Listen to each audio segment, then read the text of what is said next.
On the 22nd of July, 2011, what began as a peaceful summer camp for hundreds of politically active teenagers turned into one of the darkest days in modern European history. Utøya Island, once a symbol of youth, hope, and progress, became a scene of unimaginable terror. A lone gunman, disguised as a police officer, arrived on the island with one chilling goal to hunt down and kill as many young people as possible. These teens were unarmed, isolated, and trapped with nowhere to run. What followed was not just a massacre, but a calculated act of domestic terrorism, fueled by hate and extremism. This is the story of courage in the face of horror, of how innocence was shattered, and how a nation responded not with revenge, but with unity, resilience, and an unwavering commitment to democracy. The 2011 Norway attacks, also known as the 22nd of July, were a devastating act of terrorism carried out by Anders Behring Breivik, a far-right extremist. He was the sole perpetrator of both the Oslo bombing and the Utøya shooting, meticulously planned to target the Norwegian Labour Party and its youth wing. His actions were driven by an ideology opposing multiculturalism and what he perceived as the Islamization of Europe. Anders Behring Breivik was born on the 13th of February, 1979 in Oslo, Norway. He grew up in a family marked by instability, with his parents separating when he was young. Breivik's early life was characterized by a sense of alienation, and he became increasingly withdrawn as he grew older. By the time of the attacks, he had disengaged from mainstream society, relying on extremist ideologies he found online. His radicalization was deeply influenced by far-right communities and conspiracy theories, particularly the notion of a Great Replacement, where white European culture was being overtaken by non-European immigration, especially from Muslims. He articulated these views in his manifesto, 2083, a European Declaration of Independence, where he argued for a violent response to what he perceived as the Islamization of Europe and the erosion of Western values. Breivik's motivation for the attacks was rooted in his extreme ideology, which sought to eradicate the influence of Islam in Europe and stop what he believed were liberal policies that promoted multiculturalism. He specifically targeted the Norwegian Labour Party, which he blamed for advocating pro-immigrant and pro-multicultural policies. His attack on Utøya Island was aimed at eliminating the next generation of liberal leaders by targeting young people who were politically aligned with the party. The bombing in Oslo served as a precursor to the massacre, symbolizing his broader attack on the political establishment he despised. The primary victims were teenagers attending the Labour Party's youth camp on Utøya Island, where approximately 600 young people had gathered. The assault claimed 69 lives, most of them teenagers, leaving survivors deeply traumatized.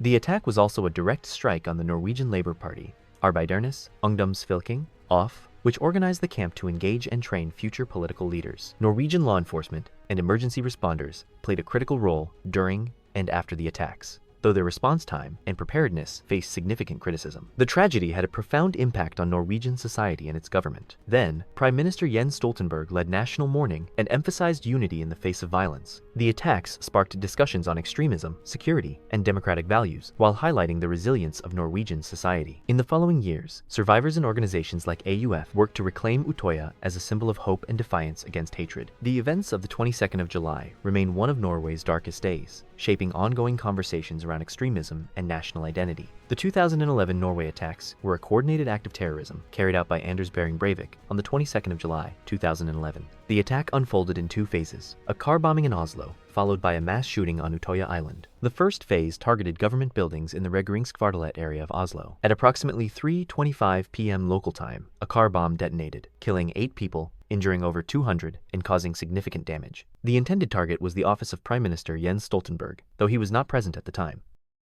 Bomb attack in the centre of Oslo, which may have been targeting government buildings.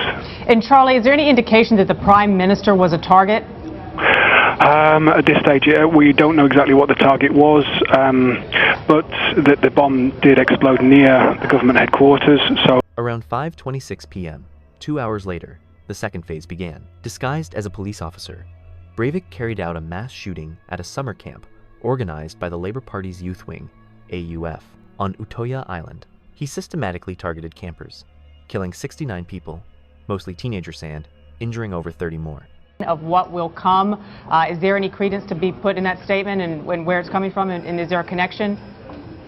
Very difficult to assess. In total, 77 people were killed and more than 300 injured, marking the deadliest event in Norway since World War II. The coordinated attacks exposed critical security vulnerabilities and profoundly impacted Norway's perception of terrorism and its national response. The 2011 Norway attack claimed 77 lives saved in Oslo from a car bombing and 69 on Utøya Island during a mass shooting. Anders Behring Breivik, the perpetrator, disguised himself as a police officer to gain access to the island, where he systematically targeted teenagers. The shooting lasted over an hour, during which terrified teens were forced to make split-second decisions: hide, swim across the lake to escape, or face death. Amid the chaos, many survivors showed extraordinary bravery helping others, warning fellow campers, or pretending to be dead to avoid being shot. The attack left Norway deeply scarred and exposed serious weaknesses in its security and emergency response systems. Here's a first-person narrative told from the perspective of a fictionalized composite character based on real survivor accounts from the Utøya Massacre. It's written with empathy and care, capturing the emotional and physical experience of that day while maintaining respect for the real victims. I was just 17. It was supposed to be one of the best weeks of the summer, a camp filled with debates, music, and laughter.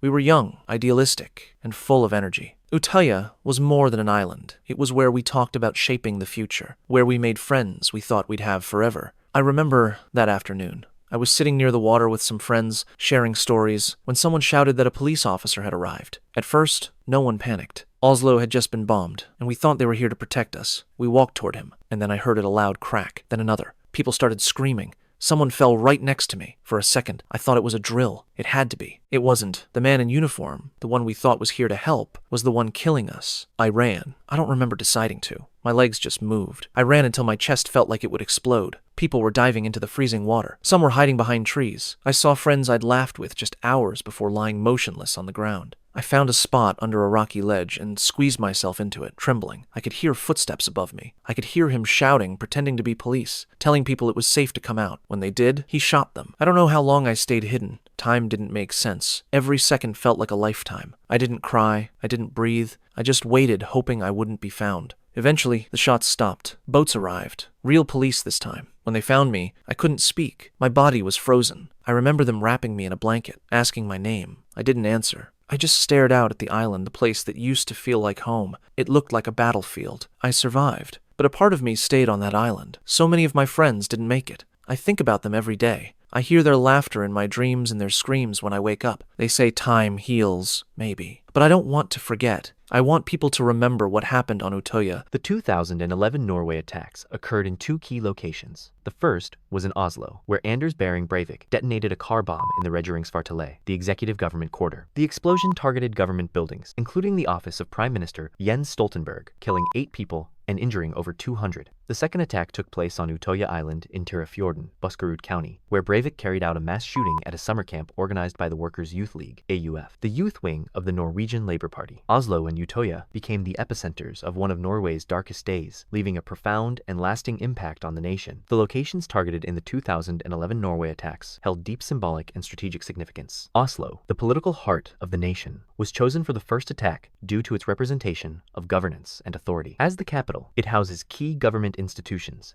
including the Prime Minister's office in Regjeringskvartalet, making it a powerful symbol of Norway's political stability and democracy. By bombing this area, Anders Behring Breivik aimed to strike at the core of the government. Both locations were deliberately selected to maximize psychological and symbolic impact striking at Norway's governance and its democratic ideals. The timeline of the 2011 Norway attacks on the 22nd of July unfolded as follows. At 3:25 p.m., Anders Behring Breivik detonated a car bomb in Oslo's government quarter, killing 8 people and injuring over 200. He then drove to Utøya and boarded a ferry to Utøya Island, arriving at 5:17 p.m. Disguised as a police officer, he began the mass shooting at the Labour Party youth camp at 5:27 p.m., systematically targeting teenagers for over an hour. The massacre ended at 6:34 p.m. when police arrived and arrested Breivik without resistance. In total, 77 lives were lost in this coordinated attack, the deadliest in Norway since World War II. The 2011 Norway attacks were the deadliest act of violence in the country since World War II, profoundly reshaping national conversations on security, extremism, and free speech. Anders Behring Breivik's motivations for the 2011 Norway attacks were rooted in his extremist ideology. He claimed to be protesting against multiculturalism, immigration, and Islam in Europe, viewing these as threats to traditional European culture and values. Breivik specifically targeted the Labour Party, which he believed promoted these trends through its policies. His manifesto,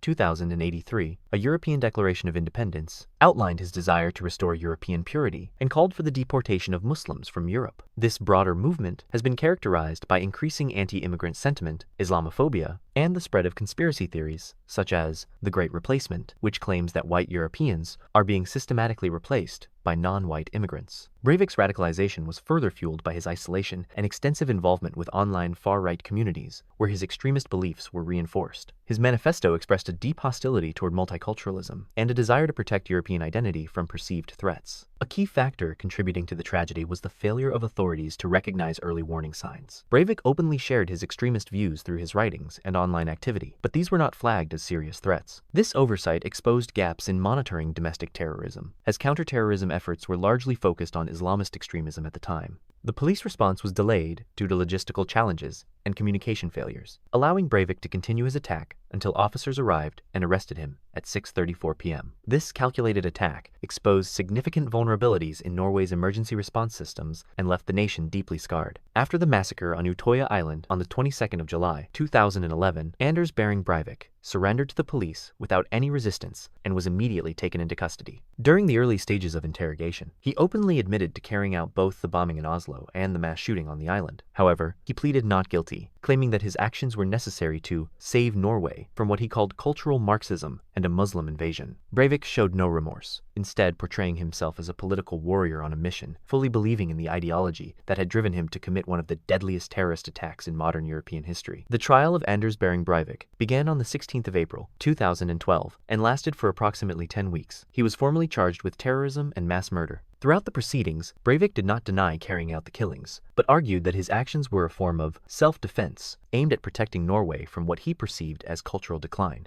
The question of his mental state became a central issue during the trial. The first psychiatric evaluation concluded that he was legally insane, which would have resulted in mandatory psychiatric care rather than a prison sentence. However, a second evaluation later contradicted this, determining that Breivik was sane and fully responsible for his actions, a conclusion that was ultimately accepted by the court. On the 24th of August, 2012, the court delivered its verdict, sentencing Anders Behring Breivik to 21 years of preventive detention, which is the maximum penalty under Norwegian law. This type of sentence is unique in that it can be extended indefinitely in 5-year increments if the individual is still considered a threat to society. Given the severity of his crimes and his continued expression of extremist views, it is widely believed that Breivik will never be released and will likely spend the rest of his life in prison. Anders Behring Breivik is currently incarcerated at Skien prison, where he is held under strict yet humane conditions in accordance with Norway's rehabilitative justice system. His cell consists of 3 separate rooms, a bedroom, a study, and an exercise area, and he is granted access to books, a computer without internet, and video games. These privileges have sparked controversy and international debate, but they align with Norway's legal approach, which emphasizes rehabilitation over punishment. In 2016, and again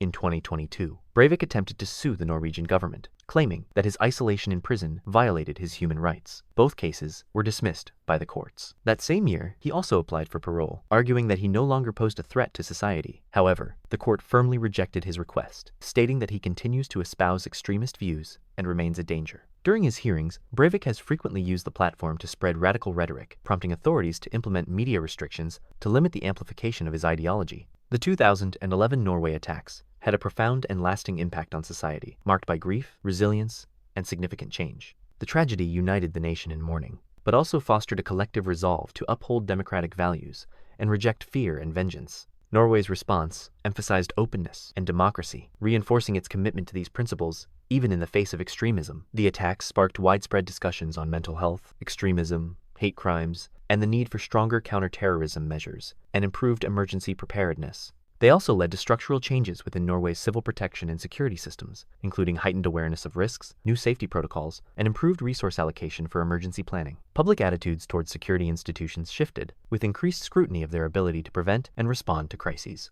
The tragedy remains a pivotal moment in Norway's history, shaping its approach to security, inclusivity, and collective memory.